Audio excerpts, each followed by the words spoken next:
আসসালামু আলাইকুম। ২০২৫ শিক্ষাবর্ষের দাখিল অষ্টম শ্রেণীর অর্ধবার্ষিক এবং বার্ষিক পরীক্ষার প্রশ্নের ধরন ও নম্বর বন্টন প্রকাশ করেছে। আজকে আমরা আলোচনা করব তথ্য যোগাযোগ প্রযুক্তি বিষয়টি নিয়ে। তোমাদের অর্ধবার্ষিক এবং বার্ষিক পরীক্ষায় ৫০ নম্বরে থাকবে। তোমরা স্ক্রিনে দেখতে পাচ্ছ অর্ধবার্ষিক এবং বার্ষিক পরীক্ষায় মোট বিষয় থাকবে ১৩টি। এই যে দেখো ১ থেকে ১৩ পর্যন্ত। তার মধ্যে একটি হচ্ছে তথ্য যোগাযোগ প্রযুক্তি, এটি ৫০ নম্বরে থাকবে। এখানে দেখো এই যে তথ্য যোগাযোগ প্রযুক্তি যেভাবে বন্টন করেছে, ২৫ নাম্বার থাকবে তত্ত্বীয় অর্থাৎ লিখিত, আর ২৫ নাম্বার থাকবে ব্যবহারিক। ১৫টি বহু নির্বাচনী প্রশ্ন থাকবে। সবগুলোর উত্তর লিখতে হবে। এটা হচ্ছে তত্ত্বীয় অংশ।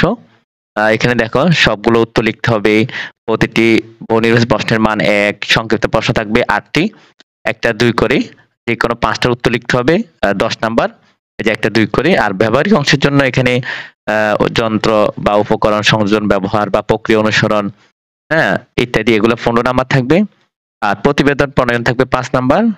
আর হচ্ছে মৌখিক পরীক্ষা, অভীক্ষা মানে পরীক্ষা, মৌখিক অভীক্ষা থাকবে ৫ নাম্বার। মোট ২৫ নাম্বার। এই যে এখানে ২৫ আর লিখিত অর্থাৎ তত্ত্বীয় অংশ ২৫, মোট ৫০ নাম্বারে তথ্য যোগাযোগ প্রযুক্তি তোমাদের অর্ধবার্ষিক এবং বার্ষিক পরীক্ষা অনুষ্ঠিত হবে। আশা করি বুঝতে পেরেছ। ভালো থাকবে, সুস্থ থাকবে। আল্লাহ হাফেজ।